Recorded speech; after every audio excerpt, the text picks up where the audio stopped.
Yes. So, by way of introduction, I want to say that you have been my counselor, my mentor, and my very deep friend. And I think of you as someone who has managed to find joy and pleasure, like someone who actively embraces joy and pleasure. I feel like that's accurate. Thank you. Thank Yeah, but I know Thanks that for didn't, reflecting that. sure. I know that didn't come from, a life full of joy and pleasure necessarily. Yeah, those joys and pleasures were eked out of a background of struggle and strife and suffering and all that. But my nature is joy and pleasure. And so it Totally. was always in the background, and it was always seeking to find its expression Hmm. in Yeah, all of and it. you've seemed to have very successfully landed there. So that's just magical to me. Hmm. I don't know if that's true, but that's what it looks like. Yeah, yeah, it is. And I think it's true. I mean, there's a lot of I have chronic pain in my body. I have um periods of depression. I have things, there's those real Uh, things, real human things do occur. Um right now I feel like I've as Charity Hope Valentine says in Sweet Charity, I feel like I've landed in a pot of jam. that's so nice. Meaning that, yeah, I've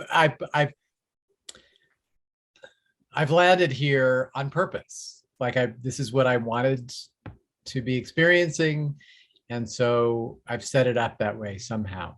My Hmm. soul, like, so yeah, Yeah, it's that's real. totally the vibe that I get from you, and having known you for a minute. Mm. Um, we met. Can I can what Please, can we can talk about anything? anything and everything. I am an open fucking book. Am I allowed Awesome. to curse? So we met in a spiritual community, or as I like to think of it, a cult. Oh. Yeah. So I met you in Austin through this spiritual community, and that's how I know you. But of course, we have since traveled many journeys. Yeah, yes. And And always dipping in just a little bit, at least to know where the other one was at. yeah, I think always having a little tendril out. Um, yeah, so I know that your father was an actor, a famous actor, and not Not famous. a famous actor, no. Well, Like not like famous, but not even, not even anything famous. I feel like I heard of him. Well, he shared a name. His name is Michael Graves, and he Oh, so shared he that shared name with it. a very famous architect. Oh, yeah, that's true too. Yeah. So a lot of people were like, "I know that name. Your dad is famous," and I'm like, "No." He's not really. Yeah, I mean, he even like met him at a bar, and the guy was like, "Who are you?" You know, Oh, the architect. that's He didn't care hilarious. that they had the same name. Right. So not a uh, famous dad, but an actor dad. And you're something of an actor and a playwright. mhm. Yeah. And I also know that your sister was a drug addict, right? Among other things, she Among was a other drug things. addict. She was a soap opera star. She was kind of famous, and she was also a Wee magazine centerfold. Wow. Yeah, I which didn't know all that that. yeah, and that centerfold has been painted in a huge oil painting, which hangs in my living room. Oh, that's fantastic. Yeah. I love that. So that so you grew up in that environment of I don't know what that was like for you, but what was your childhood kind of like? um, Exciting, anxiety. So we lived in a little town in New Mexico and traveled around there when I was a little kid. And when I was 8 years old in 1966, we moved to Manhattan. Mm. And so it was a big change. I was excited. I thought I was in Oz. You know, Emerald City was there. I was like, ah, and it was both exciting. I was on Broadway by the time I was 10 years old, acting on Broadway. You Wow. didn't know that either, did you? I think I did know that, You but I'd did. forgotten it. Yeah, and Yeah. my sister was acting, and we were doing modeling and recording, and I was very, and then but I also lived on a really rough street on the Upper West Side with Puerto Rican Hmm. gangs and bag people and hookers and addicts everywhere around, and I Hmm. got beat up at school all the time for being a little sissy boy, and Oh there was a God. lot of anxiety. I could get mugged on the subway when I was riding the subway when I was 9 years old by myself. Oh my And gosh. but I was also going to auditions and like doing summer stock and Hmm. you know m- hanging out with famous people. My parents were really good friends with James Earl Jones and Oh um, wow. Cheetah Rivera and a bunch of these folks. Oh, how fun. The 60s, and it was the late 60s. It was Summer of Love, and Yeah. we marched in civil rights and did all the things Hmm. Hmm. that were great. And then we moved to Hollywood, and by the time I was 14, and that was a whole other trajectory. But So it yeah. sounds like it was sort of like both full of, fun and joy, but also like terror and anxiety and pain. Oh yeah, yeah. Yeah. And I didn't even really know it, but my mother told me later. She was like, "Oh my God, you didn't even want to let go of me sometimes on the street." Oh, But then I was by myself all the time in the streets, and so it was this little. uh-huh. I built up a lot of armor. Yeah. Yeah. No doubt. Mm. So you moved to LA. Was that for your dad's work or? My parents kind of wanted to, yeah, do the film thing, and so my dad kind of wanted to do the film thing instead. But they told me later that it was because they thought New York was too dangerous for us. Oh, It was getting uh-huh. too crazy Too and wild. too wild, and so they moved us to Hollywood in the 70s. And I turned my first Well, trick when I was 15. you did what?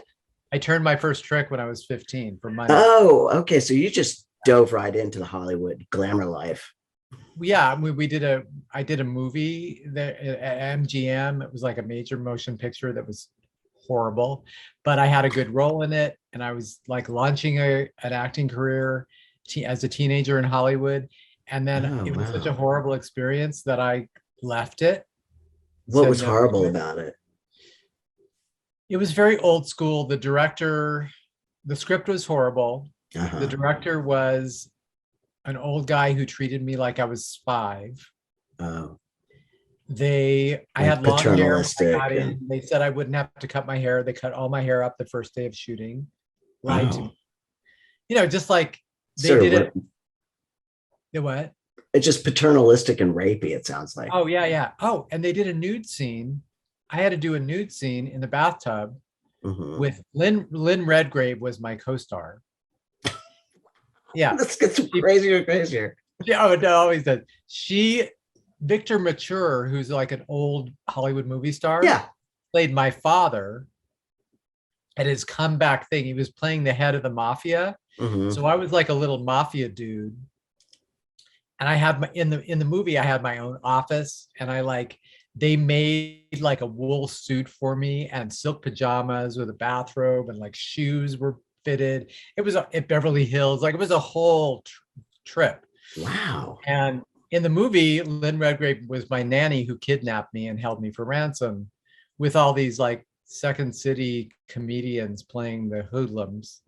It was a very interesting thing, but it was terrible, and nobody liked the movie or the director, so everybody was in their trailers the whole time. Oh. So I never really, and everybody was like rolling their eyes during the Hmm. shooting. Like, it was just not a fun thing. I loved the Oh. theater because I was a tribal person, Uh-huh. and then they weren't there. I mean, they were nice enough, but So I told my dad, I'm like, I'm not going to do this anymore. And he was like, fine. Mm-hmm. I later said to him, you could have like offered me some little options other than quitting totally. Like, well, maybe there'll be a different thing. What do you want to do? Mm-hmm. Any of that. Mm-hmm. But he was Mm-hmm. just like, hands off, fine, you're good. And so They sound sort of absent.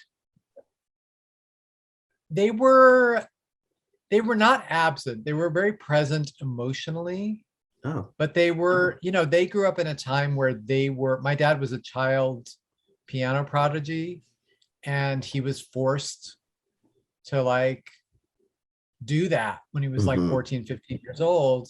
My mother also, she was an oboist. They were pushed a lot. Yeah. Yeah. When it came time for me and my sister, they were like hands off Gotcha.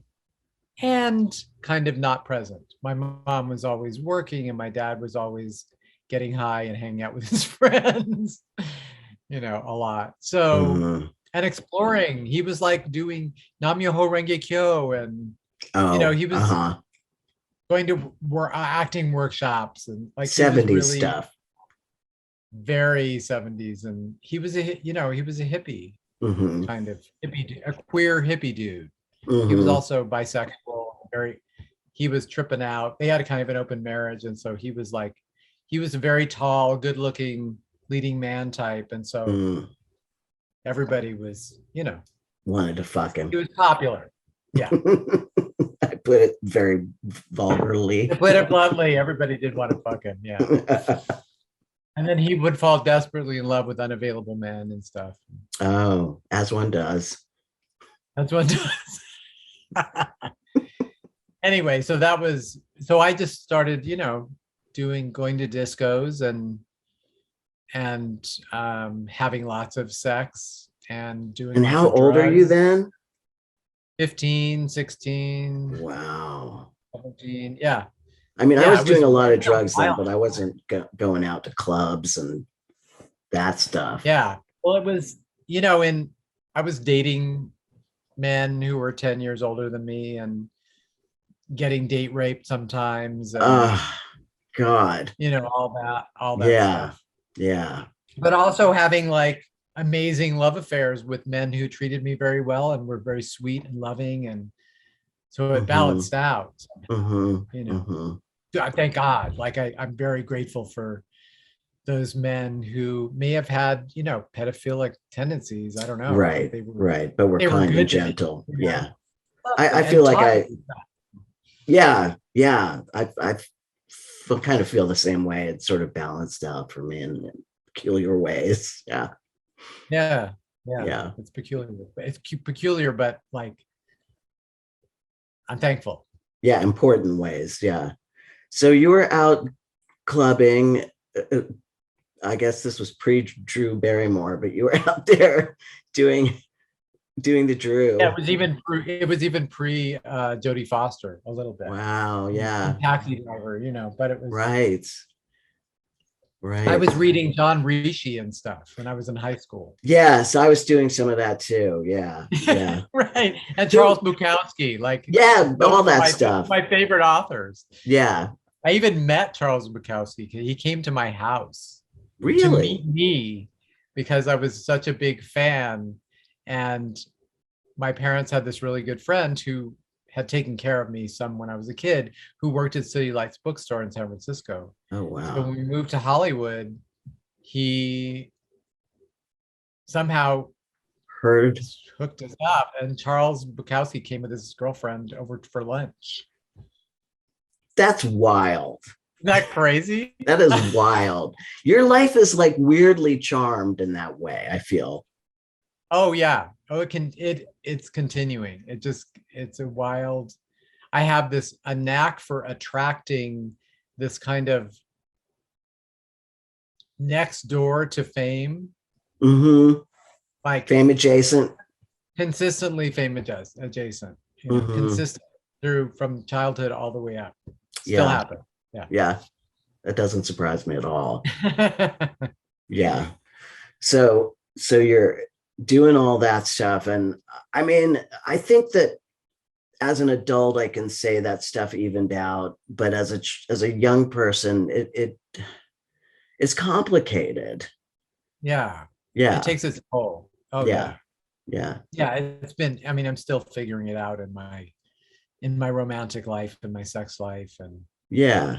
it's still all being like um Untangled or yeah, entangled or like reset, like on the dial, the lock, the combination lock. I don't know, where mm, you're like getting the tumbler right to release something. Or mm-hmm, I'm just a person who fortunately at some point decided to examine my life. mm, I think pretty early.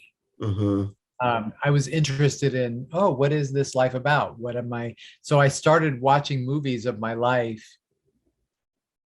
I realized this recently. I started making my life into a movie that I was making when I was really young, because I have memories that are so distinct from uh-huh. the time I was, 4 years old, and they're very storytelling. I was already trying to tell the story of my life. Okay, so you had a point of view and everything was sort of a narrative and Yeah. yeah, I connect with Yeah. that. I really I do. thought you would. Yeah. I thought you would. I mean, yeah, it's like the sum of my art is that. Yeah, Exactly. Yeah. yeah, So I don't know if you know this, but I just premiered a one person show yeah, yeah. I last wanted to week. talk to you about that. Yeah. Yeah, how did that So go? that's kind of, it was phenomenal. It was great. It was a huge success. And Oh, I I'm so feel glad. so satisfied with it. Um, it's like the culmination of all the work I've done in my life. And what's it called? And it's called Hi Ho, Hi Ho. It's Off to Work I Go. Mm-hmm. And it's all about my journey. And I tell some of these stories I just told you, but Mm-hmm. in a more theatrical way. Um, Uh-huh. and it's my journey to becoming a sex worker at 49. Mm-hmm. And then that's interwoven with the incredible amount of characters, leading characters in Broadway musicals who are sex workers, Interesting. like 35. Really? Yeah. Like I have Wow. in the play, in the show, it's kind of more of a cabaret, but there's a lot of stories. And Mm-hmm. I do this one thing where I list all the musicals that have had hookers in them of some kind, hookers or Mm-hmm. strippers or Mm-hmm. something, at courtisans or whatever. And it just goes on and on and on. And I do it really Mm-hmm. fast. Blah, blah, blah. But you just like real, oh my God, yeah, yes, yes, yes. Uh-huh. Like more than any other profession. Mm-hmm. And then I also sing like 10 of those songs in the show, Oh, how and lovely. dance about and change costumes and um, rant, do some rants and Yay. some historical perspective. Like Yeah. I talk about Mae West, and I talk about Gypsy Rose Lee, and I talk about Gwen Verdon, and I talk about some other, you know, iconic women Women. who have Uh-huh. played these characters and made these characters into something. And Yeah. um, Oh, I can't wait to see it. Are you going to do it again? yeah, I'm doing it. I plan to do it all over the world, actually. Mm-hmm. Like Mm-hmm. my thing now. Well, we'll see how it manifests, but Yeah. um, I want to do it I just did it at the Asheville Fringe Festival, which I've Mm-hmm. done 4 times before. Yeah. And now I just got a booking to do a little festival nearby in a couple of weeks. Sweet. And paid, and somebody who saw it, Nice. can do here. Yeah. I'm trying to book another show here in town, and I want to do it at Edinburgh Film Fringe Festival, which is the Mm-hmm. original, and I have Mm-hmm. a connection in Edinburgh, so these little things are starting to line up. Awesome. Um, Oh, I it's see that very for you. it's very educational, so I want to Yeah. do it in like at Berkeley and NYU. Like I want to Yeah. go to like gender studies, Yeah. queer things. I wanted to go to Mm-hmm. sex work conventions and You can, tantra yes. festivals, and all these things. So Yeah. my next thing is finding a booking agent. Oh, okay. Yeah, that's important. Yeah. I'm That's a sure. lot of Do you work have, to. No, do you I have that? don't. Did I you do that don't. yourself? Because I Yeah, know which you've is done a lot of touring for your books and stuff. I did a lot of touring for Trunky, and I have literally nothing set up for Sugar. I've just been so busy, and I've got to set some stuff up. Yeah. Yeah, Yeah. yeah, yeah, yeah.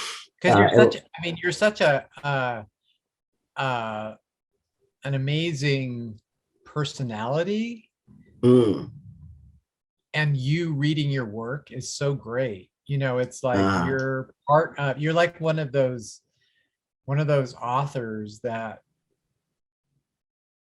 can do that, like in the Mark Twain tradition. okay. Go and show up and read your work, and people, it just makes it Bigger. brings it even more alive and bigger. Yeah. Yeah. So I That's. recommend, I would like, please go out and do touring, and like Oscar Mhm. Wilde. You know what I mean? It's like there's a certain personality that. Thank you for saying that. I think that's true, and it's it's very expensive to tour. It costs me a lot of money, and there's Yeah, not. I don't like. Let's figure out a way around that. Let's figure out a Yeah, way that people can pay us to tour. exactly. I mean that's the goal, right? And so meanwhile, that's just where I'm at. But anyway, back to you. No, I So hear, I hear that. yeah. I hear So that, and I'm just figuring it out. So you're even saying that to me is helpful, because I'm like, yeah, no, I don't want to be pie in the sky about it. yeah. What does But that mean, pie in the sky? Where is there a pie in the sky? I You think throw that's a the pie in thing. there is no pie in the There's sky. no pie in the sky. It's like when pigs fly, right? Yeah, Okay. yeah. All right. Flying pies. But you have connections and people, and that makes a tremendous amount of difference. I mean, it truly, truly does. So I wish you all the best. I think you'll go far with that. I can't wait to see it.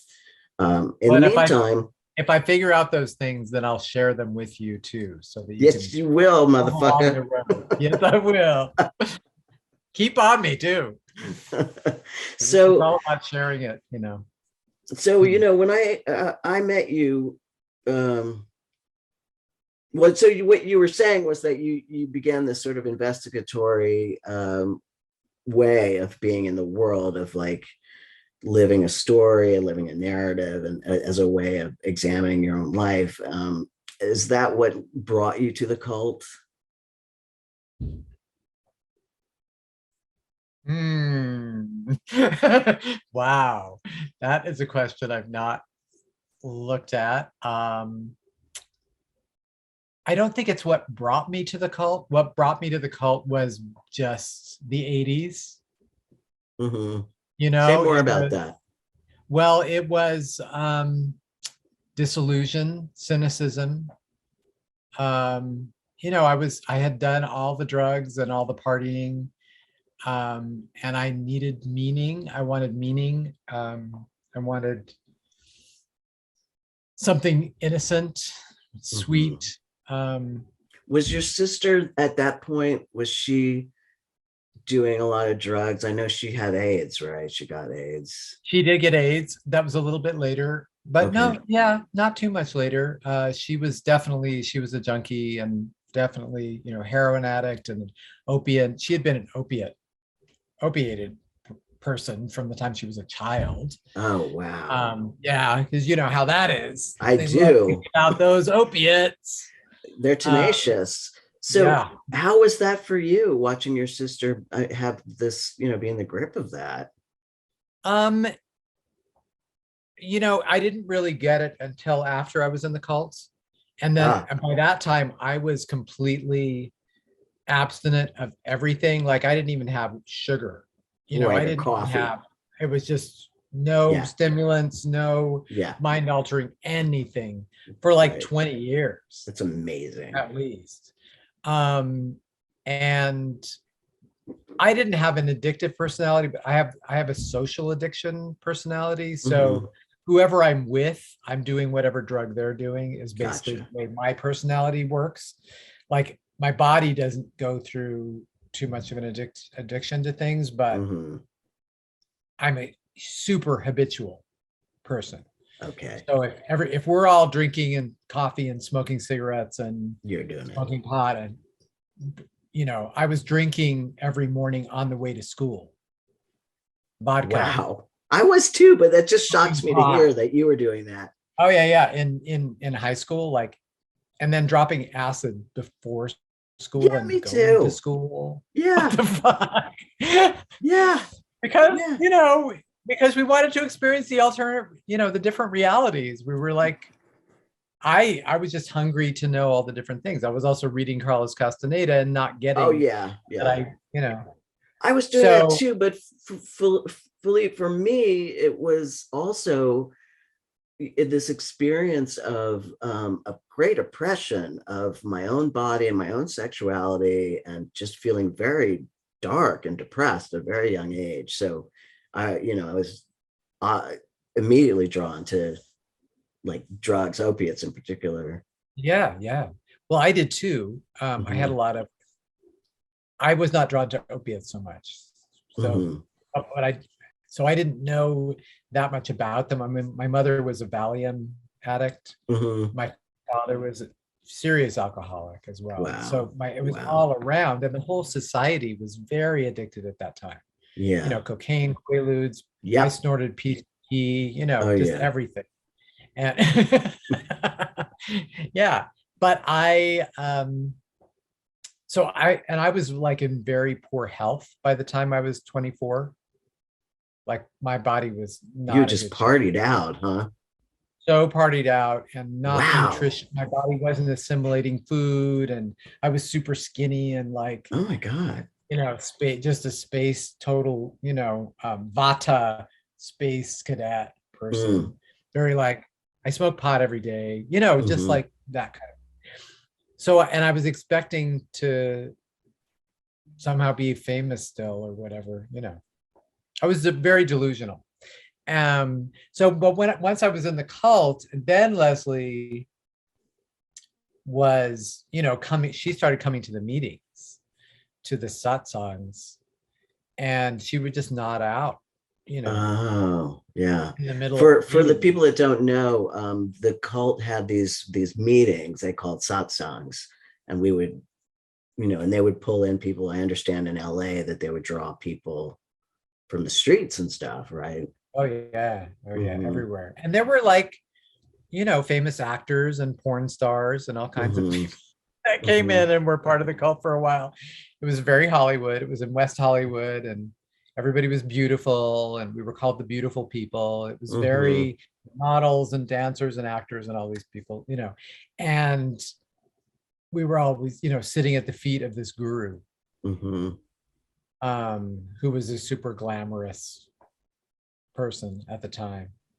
Um, but so that's how I was dealing with Leslie's addiction mostly. She would OD. She stayed with me for a while. I was mostly trying to help her, Mm-hmm. um, and probably enabling her in different ways. I didn't Mm-hmm. You don't know understand any better, yeah. what was going on, and the codependence, with our family. And my parents around this time really disowned her, kind of like said no more, because she had, she did all the stealing from the family, and Mm-hmm. we had a SWAT team on our front yard one time with a helicopter Oh because shit. we were out of town, and she and her boyfriend invited a bunch of gang members over, and they, like had like spray painted the inside of our house, and the guy had robbed the Mayfair market on the corner, like 5 blocks away. And Oh, real so, genius. yeah. So they all went to jail, and we Mm-hmm. saw ourselves on the 5 o'clock, on the 6 o'clock news.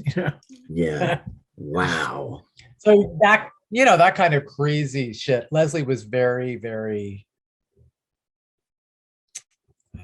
she drew a lot of drama, Mm-hmm. shall we say. Mm-hmm. So we were used to it. And anyway, I don't know how we got on that. I asked you. Oh, okay. Yeah, yeah. So she was going to the meetings, but you were going to these meetings, and what was happening for you? Was it a remedy to your cynicism and Oh, absolutely. It was all the love and universal thing and tribe. And I was also in a very intense codependent relationship with a man that I've been with for 7 years or Hmm. 5, 6 years at that time. And I wanted out. And I was so codependent, I didn't know how to get out. I would tell him I was ready to leave, and he would beg me. And like he was just desperately, and it was a very not good relationship. Hmm. So it was kind of a way out for me too, to dive Hmm. into this world. And um I don't know what it was about it, the devotion thing, the I felt like home. These people really accepted me and loved me and um got me and fed me. And then there was all the love bombing and all the meditation, Hmm. and I had a lot of really profound spiritual experiences pretty Right. quickly. Like, Right. wow, I that can was amazing. attest to Oh my that. God. Exactly. I It can was attest to real. that. And I can also just say for context that these people were really beautiful and also had an energy, an energetic Yeah. phenomenon happening that was very compelling, very Yes. magnetic. Yeah. Yeah. I mean, Yeah. you It was very did. magnetic. Yeah. Yeah. It was real. And it stayed that way for a number of years. There was a Hmm. lot of weird shit, but you just kind of like, well, that's just the human part. And Hmm. we all have our things. And you kind of excused, like we did everything. We had learned to excuse so much Hmm. in those days. I was like, Hmm. okay, he's a little bit racist, but he's just challenging us or something. I mean, it was ridiculous. His misogyny, his Right.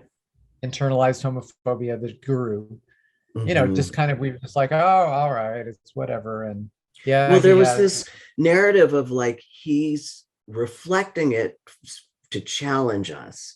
So everything was framed in this way where you'd be like, oh, okay, that makes the behavior okay then. However yeah, outlandish it is, it's there right. for you to embrace as a spiritual test. So It's it the just crazy master thing too, crazy master, yeah, crazy guru, yeah. Hmm. Hey, this is Sam, and this is my first commercial. I just wrote a book. It's called Sugar, a Memoir of Craving. It's a, quote, darkly comedic account of his early years in which transition from female to male was unthinkable before the 1990s. Yet, it is an obsession that Sam cannot chase or admit and informs every choice she makes in her journey of increasingly dangerous addictions that begins with sugar in the 60s and reaches a perilous crescendo of heroin and homelessness 3 decades later.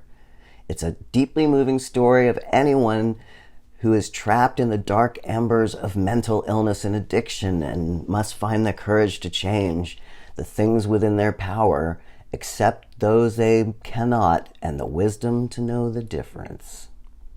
You can buy it on transgresspress.org or through me, if you know me, or through the usual Amazon, your favorite bookstores. Enjoy. Sugar, a Memoir of Craving.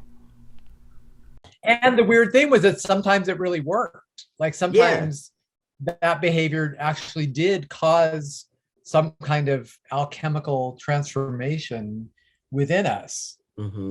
being pulled through something that was kind of hard or Well, we were some doing place the that we were work. resistant. Yeah. I mean, Yeah. we were doing the work. Yeah. By which It's I true. mean, if that spiritual challenge was presented, we would lean into it because that's what we were taught. Lean into it. Yeah. Yeah. Yeah, and it Yeah. does make for change. It does make for growth. But unfortunately, we were at least at the time by the time I got there around a guy who was deeply pathologically ill, you Oh know. yeah. Oh, by the Yeah. time you got there, absolutely. Yeah. Yeah. I mean, because he wasn't really, when I met him, like he was pretty he was pretty great. I mean, there were weird things, but Hmm. he was pretty humble. He was pretty devoted. He walked his walk. There were some, like I said, there were weird things going, shadowy things underneath, but he was powerful. And I made a list that I say in my you'll appreciate this, in the show, where I Mhm. say, what were the good things about the cult? Because I only talk a little bit about the cult in the show, but Mhm. I say, well, these things, I did learn Bhakti Yoga, Taoism, Kundalini Yoga, Zen Buddhism, mystic Christianity, Sufism, self-inquiry, selfless service, contemplation, Hatha Yoga, Tai Chi, not to mention Jungian psychology, inner child work, Gestalt, hypnosis, past life regression, and ballet. Not to mention ballroom, tango, salsa, modern, and belly dance. Yes. So yeah, I mean, Yeah. there was a lot of stuff Mhm. that we covered, and we did deep dives into all of this stuff over 25 Mhm. years for me. I bet.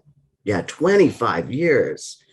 25 years. Yeah. What I I will know. say about that for people who are struggling with this is that we're talking about people who were very smart, very, very smart, very creative. Like I would say that was the common denominator. He pulled in a bunch of very creative, smart people. Who were all disillusioned and wanted to experience something more than what they had been experiencing in the world, which was mostly superficiality Mhm. and hypocrisy and pain and suffering, of course. But even Yeah. just like on the meta thing, it was just like he was right where we were. He provided the need for the world, and he wasn't the only one, because Rajneesh was happening at the same time. So were a bunch of other Yeah. gurus who were pretty great, a lot of them. Yeah. And then they all pretty much fell down in a similar way. Yes. Yeah, it's Yeah. textbook. Yeah. Yeah. It's wild what happens. So you were there for 25 years. What what changed? Like what happened? Well, I mean, it started getting boring. Partly is he was bored. He was bored. He was freaking bored. He didn't have any more tricks up his sleeve. He had already gone through the all the things, and he was like, ugh. I mean, you could see it. He was bored. Really? He was Really? angry and frustrated, and he didn't want to be the guru anymore. I think all these things happened, but he was so invested in it that he had to keep it going. Hmm. And everybody else was trying to tell him that he had to keep it going. There's all these. I used to tell him, hey, just freaking go off and live on an island. We'll be fine. I was one of those people. Hmm. I kind of wanted him to go off and live on an island. I was tired of him too. Hmm. Um, and so, but then he was just going too far with his um, transgressions with men who he was trying to seduce and seducing into sexual relationships. Some of them coerced, some of them not. But there was always that power dynamic Dynamic, of the yeah. guru who's going to, I'm the master and you need to serve me. I did realize something recently, a couple of years ago, that I was basically in an S&M relationship for 20 something years, Dom sub relationship. Yeah. That was non-consensual. Like I didn't know that I was being a sub, but Uh-huh. I did it pretty well. Like I was kind of a poster child for being a devotee. And Hmm. I really did the sub thing really well. And there was a problem, and that is I didn't have a safe word. Yeah. Well, There was no name for it occurred to me with our mutual friend, it. um, the great mother of us all, that Yes, yes. because she was the most exemplary, I think, of that sort of devotion. And Total stuff. We were again, sub sisters. what I will say about that is that you were doing the work. selfless service. Like it wasn't for him, although he certainly took it that way. Do you know Well, what I and mean? we used because the bhakti tradition and the Hindu Mhm, tradition, which both this our great mother and I shared, and we were like sisters in that. mhm, And we would talk about it all the time, and it was we would read about it. So it was basically this position of bhakti, which is divine love, and you would mhm, project that onto the guru mhm, intentionally to have somebody to demonstrate it to mhm. yourself through. Does that make sense? Yeah, So he was like an excuse for that. yeah. And that's always it's a tricky thing to project that onto somebody A and you human. start believing it's them. You Uh, what? A human, yeah. yeah, yeah. Yeah, I mean, it's just, to me, it's just as silly as projecting it onto something that's not human, but that's just my Yes, own yes, thing. yes, yes. Like, and it served me. I do a piece in my show at the end where I talk about like probably the most famous of all the whores in musicals is Mary Magdalene Mm, and Jesus Christ Superstar, mm, who was, historically maybe a prostitute, maybe just a very wealthy, educated woman who became a disciple, or maybe his wife and, mother of his children. right. So all the stories, they're all stories, who knows what's real, but I really liked the one where she was the prostitute who was in love with this great guru who was lifting her up, Hmm. out of her very not no agency, from Yeah, poverty, and not a choice being a prostitute necessarily. And then I right. sing How to Love Him and talk about how I was I was Mary Magdalene. That's who I was copying myself. That's who I was modeling Yeah. during those years, and he was our Jesus. Hmm. And now that you have agency, you're a sex worker, so you went full circle. Full fucking circle. And that's what helped me come into my own, was doing sex work. It helped me to have agency, Hmm.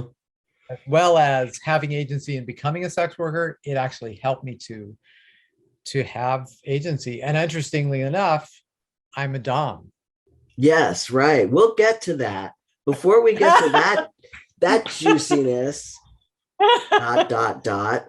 I wanna really take the people through the breakdown, the breakup of the cult and how what that did to you in particular, but Mm, us or you, yeah, because it was really devastating. it was devastating. And praise Jesus that it happened. Like, for Oh, me, I I'm like, know. and I say that Ironically. ironically, yeah. We Um, but what we but at least for me, what began to happen was I began to hear these whisperings of really bad behavior, like really rapey behavior from this guy that we were yeah, following, that he had yeah, coerced men into relationships that they were not in really willing to have. yeah, Yeah. absolutely. So I was aware that he had some relationships, sexual relationships with men. Hmm. Um, I had been clued into that just because I was always kind of on that inner circle of the gossip, Yeah. and often they would talk to me about it. And through my lens, I excused it. It wasn't that men weren't coming to me saying that they'd been raped, but they were, talking about the difficulties of it or whatever. And I was kind of like, yeah, because I knew I would do it. Like, if he asked me to have sex with him, I would have. You would I'd be do it. like, and I didn't even find him attractive. Like, Yeah, but I I know would have, just this. because he's my guru, and Yeah. um, Same, that would be same. for my great. It would be for my great spiritual devotion. Yeah, Yeah. exactly. Yeah. Right. And many, many men and women felt that way, Yes. and it's pretty common. Yes.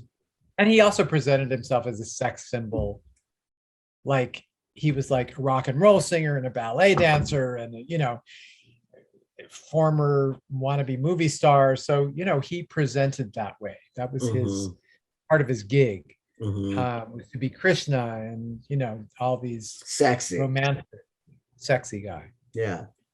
And he kind of was and kind of wasn't. An icky It's way. kind of like a smarmy Las Vegas entertainer as well. You know.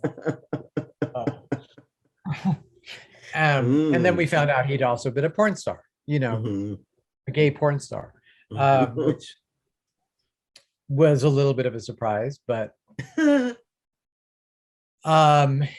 so when I heard all this stuff, I really rationalized it a lot for a while. Mhm. Mhm. I was still on his side. I was still trying to, and I was also like, it's time for us to come together and do an intervention to him. That was my idea. I was like, let's do an intervention Mhm. and really make him let him face those shadows. I knew some stuff about his childhood and his youth and different things that happened to him, which I suspected were, he grew up Catholic in Venezuela. Yeah. I'm like, yeah, the priests probably were doing him. He Yeah. probably is just passing along that great tradition. Yeah. Very Catholic. I knew that he had been bullied and probably sexually assaulted by cowboys and stuff Mhm. when he was young.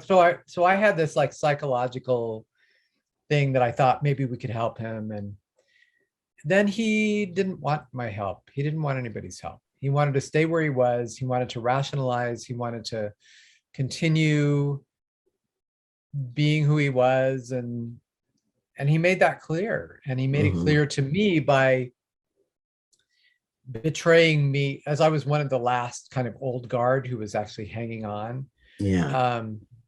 He did some deliberate betrayal of me personally that Mhm. showed me that he wasn't interested in anything that I had to offer, and that he wanted me gone because I had info.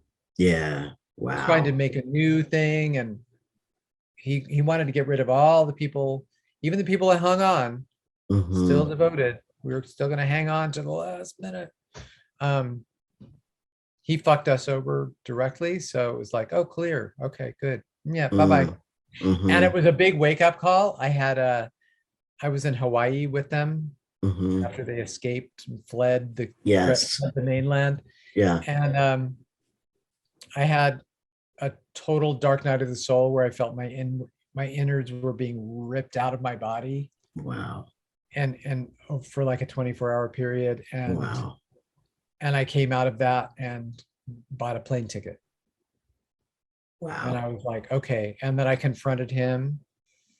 And I don't think I'd ever confronted a human being in my life Mm. before, much less my guru. Mhm. Wow. And I gave it to him straight, and he pulled some weird spiritual voodoo with me and tried to take my like weird one of the weirdest experiences of my life. Mm. And I Like walked out of there. energetically, he was doing something with you. Oh, yeah, energetically, and like I don't tell that many people this story, but his eyes turned black. It was like the Stepford Wives, that movie where they're, Mhm. and I was like, whoa. And his voice changed, and it Mhm. looked like an entity was talking to me of some kind that had possessed him or something, which I Yeah. have no doubt is possible. Right. When we sell our souls to the devil for things, there are Right. many ways to do that. And I think maybe that had happened in his early life, as a guru, if not before. And it was Mm. witchy in a not a good way, Mhm. darkness. But I saw through it in that moment. I was in such clarity and integrity for the first time in many years, or maybe ever. Um, so I just looked at him and I said that whatever you're doing right now is a trick and it's pathetic. Wow. And it was like the start of a new cycle for me.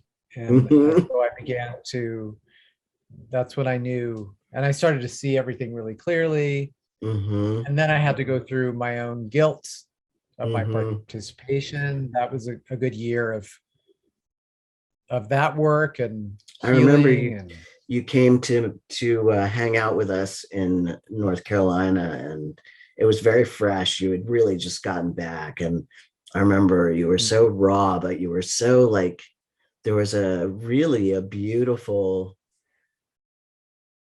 rawness to you. That, I mean, that's the only way I can say it. It was just so, even though you were so hurt, you know, I don't know, it was really extraordinary. Cool. Mhm. It felt like that person that I tapped into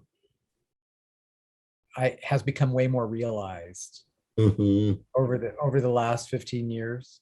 Mhm. In 15 years. Wow, what? Yeah. That's crazy. Yeah. Mm. Maybe 16. Yeah. Oh my God, that's a yeah. lifetime. Isn't it? I mean, it's Yeah. almost been, it's like in 10 years, Mhm. I'll have been away from the cult as long as I was in the cult. And you've reached that point for sure, you Oh know, yeah, over yeah. a couple of Yeah, I was times. only there for a couple of years. Yeah. Yeah. Yeah. And I always Hmm. called it a cult. I mean, it was no secret to me that it was a cult, Oh, but I did too. We used to say, oh, we're in a cult, but it's a good cult. You yeah, know, right. because everything is kind of a cult, because we know that too. You know, there's Yes. cults everywhere. Yeah, Cults that is short for true. culture, and it's just a group of people making rules and ways of living and forming habits and developing Mhm. relationships. Well, that's And community. well, yeah, that's true. So this But yeah, cults phenomenon, have. Go I'm ahead. sorry. Oh, No, this no. this this phenomenon happened. I saw you. You were tender and heartbroken and raised, absolutely raised, but you went on really to, from my perspective, find yourself in all this and choose a life of wonder and pleasure and joy, as I said in the beginning. So tell me about that. Well, I mean, I was fortunate. I had some really good folks to one of my clients that I had, because I was a therapist for a Mm-hmm. counselor for a long time. One of my clients who had not been in the cult said, you need to come to a burn. So I went to the local like Burning Man thing, and Mm-hmm. it flipped my minnow really good. And I was like, I was dressing up in costumes and eating mushrooms and dancing for all night long. So it was like all the stuff I had been doing before, but Mm-hmm. with consciousness now and with awareness. And so I was able to start to explore as an adult what I had been exploring before. And Mm-hmm. so that was really valuable for me. And then I went to Burning Man itself. And then I moved to San Francisco, which was a place that had always been my heart from the time I visited there as a teenager. Mm. And that, you know, just to be like openly celebrate my queerness in a way that Yeah. I haven't been able to in the Buddha field so much. I Yeah. mean, it was a very queer space, the Buddha field. The Yeah. cult we're in, the guru was very flamboyant and, you know, out there, but Mm-hmm. we all had to be, we were all trying to, you know, supposedly, ironically, transcend our sexuality and transcend our identity and all those things. You know, don't think of Mm-hmm. yourself as this, you're just a being of light and whatever. So the parts of identity that are valuable were gone, Mm-hmm. as well as the parts that are not valuable, you know, Mm-hmm. the limiting pieces. But so I started to explore my identity as a queer, gender fluid being, who I'd always been. Mm-hmm. Like I'd never not been that person. I was flouncing about when I was 7, you know. Uh-huh. Right. You know, I was already like, you know, Uh-huh. Carol Channing or something. Totally. And I was, Raspberries. Right. Diamond. Diamond Right. Shower Girls. Girl, Desperate. best friend. And so that started to emerge. And then I met, um, after like a year and a half, I met my partner, who I'm still partnered with, in San Francisco, and doing acting again, and started doing, actually I had even started that in Austin. And Mhm. then I, as I say in my show, I was like left without a career or an identity. I had to start everything completely fresh. Like you said, I was raw and I was like a baby, like, ah, Mhm. in this world. Mhm. But I found that I enjoyed it. I liked the world. And I remembered that I'd always been a good masseur. I'd always been good at massage. I'd loved it since I was a child, Mhm. massaging all the actors in the plays, walking on their backs. And I loved it, and Mhm. so I thought, well, I'll just put an ad in Craigslist and get some massage clients, at the very least that can support me. I lived in the first apartment I'd ever lived in by myself in my life. Wow. I'd never Wow. really, I lived by myself for a little while in New York City when I was 18, but not very long. Mhm. And so here I was in my own space, and I was like, it was terrifying and amazing. And I started that, as a stopgap, for a minute, I'll be a massage therapist. Mhm. That has lasted 15 years. Wow. And I became really good at it. Mhm. And then it turned more into sex work very quickly, Mhm. and more into, what a lot of men wanted from me was to be a dominant coach character Mhm. in their lives, and put them through their paces and tell them what to do, and give them their first experiences of a lot of things. Yeah. um, and help them be embodied, and lots of other stuff that I've Mhm. incorporated, because I had also been like on the cheat. I had been like studying Taoist sexual practices and Oh, nice. tantra and stuff, reading those books, and trying to raise my sexual energy. So I had a few years of that already under my belt as well, so I could do, Mhm. and just embodiment practices, and yeah, just a lot of different things. So I was really good. So that became Yeah. my work. It was like a calling that I didn't Mhm. even know about. Mary. Mm-hmm. Don't call me Mary. Magdalene. I know. I know what you meant. But I thought it was funny that you were just calling me Yeah. Mary. I'm like Miss Girl. Miss Thing. And I am. I am Miss Girl and Miss Thing. Mhm. All the As are above. we all. And I'm exactly. And I'm also, Mr. Man. Mhm. And Daddy. Yeah. Yeah, that's really fantastic. So how does that feel for you? Like I mean, what does that feel like? Well, a million things. And Mhm. mostly like right now, because I've incorporated it, putting it all into a show, Mhm. it's like, wow, I'm kind of mining the past and presenting it.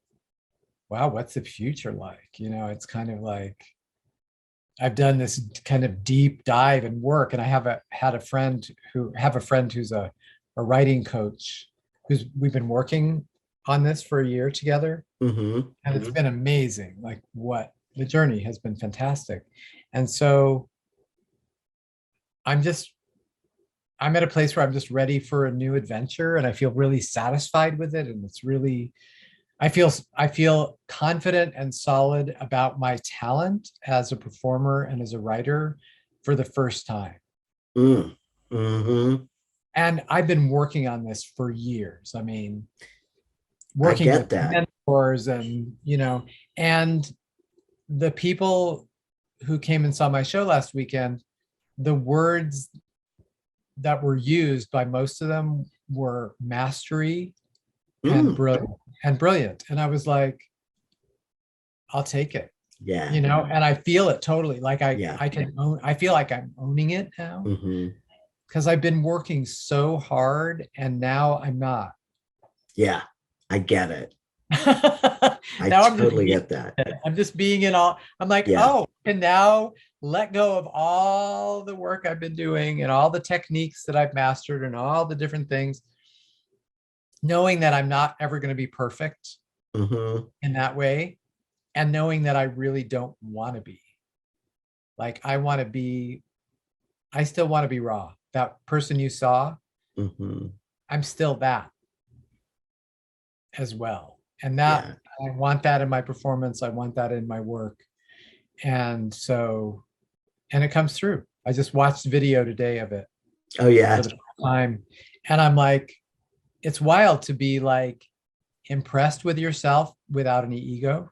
Hmm. Like I'm like, damn, that's really good. Wow, you look so cute. Like, like, oh, that Yes. was what a sweet moment. Wow, that was really smart. That was really Yes. brilliant. Oh, that moment you kind of missed the boat, but there's Hmm. no judgment about it. There's no weight to it. And Yeah. that's so good. It's so Yes, it gratifying. is. Yeah. I feel that way Yeah. about my writing. Oh, yay. Oh Awesome. yeah. Yeah. Yeah. I Yeah. think it's a time that we're as humanity, we're moving toward that too. Mm. And there's something about the pandemic that has allowed that to occur. Hmm. Everybody had to slow down so much, Hmm. I mean, of all the bad things about that, but there's been a lot of good for the planet, I think, and for the evolution of mankind. Yeah. Viruses are part of mutation, Yeah. right? Yeah. They've Hmm. been doing that forever. And I think this one, part of it is this, like it's a settling into ourselves somehow. Hmm. Yeah. Apparently it was important, of Mm. course, despite the chaos and the death and suffering, there Yeah. is always this place of awakening that's possible. Mm. Yeah. And some of us really, I used it to its greatest advantage. Like I really worked. That's awesome. I really I had a worked nervous hard. breakdown. Well, I had a couple of those too. Did you?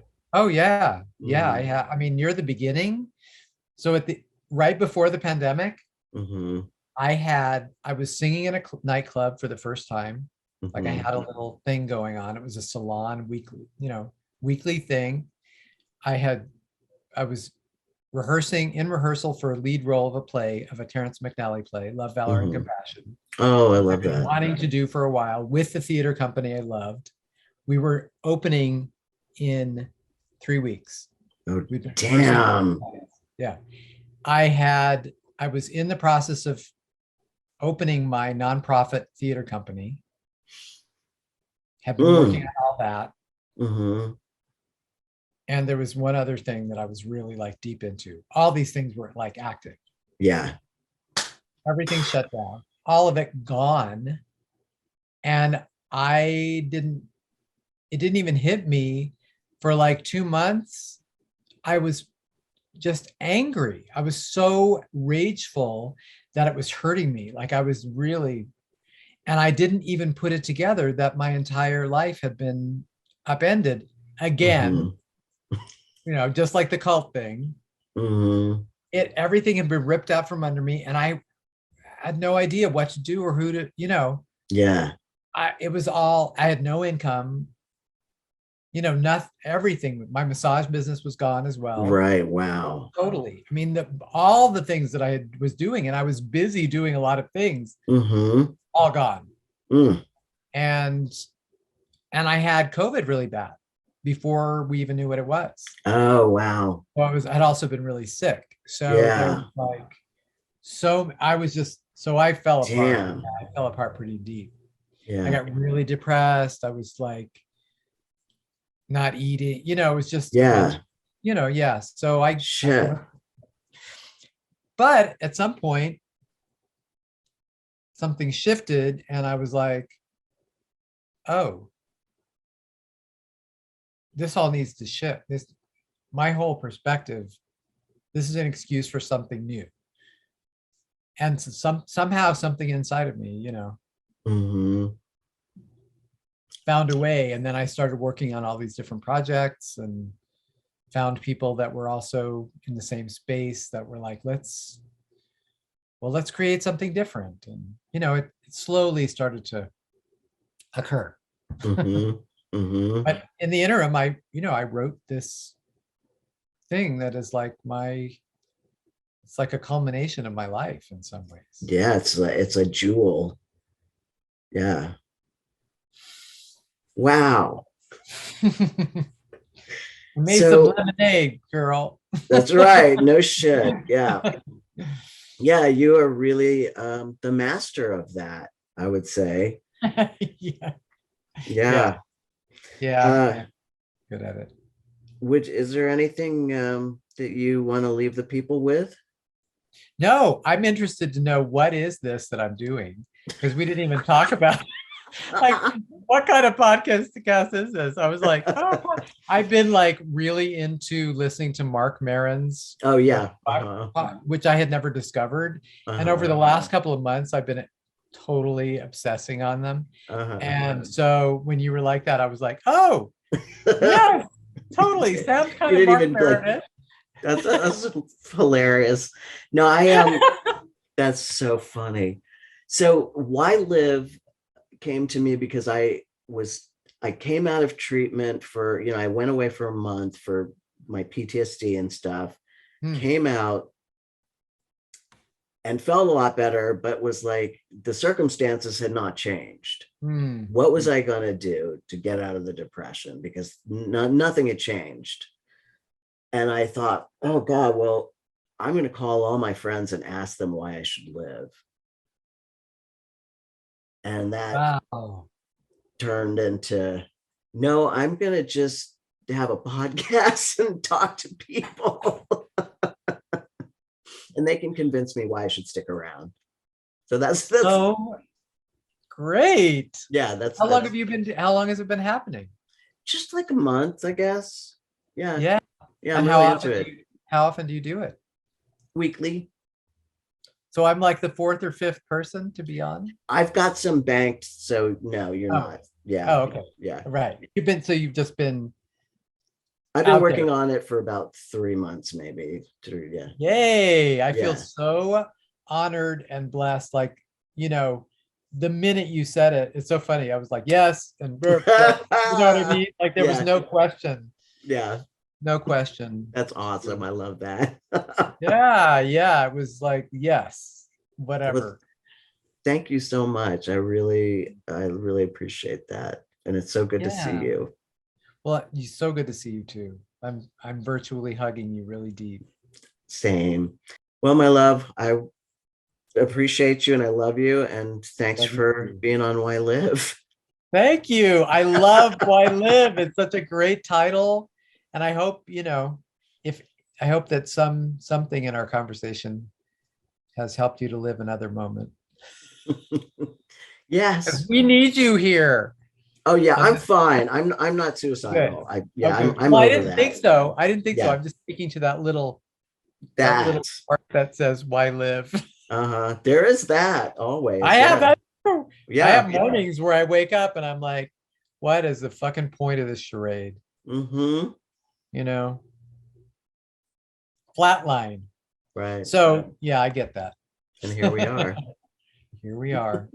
Well, go have some joy and pleasure. I think I'm going to do a massage actually. Oh, nice. Yeah. I think I'm going to go get one. Yay. Go do it. All right. I love you. I'll see you. Love you too. Bye. Bye.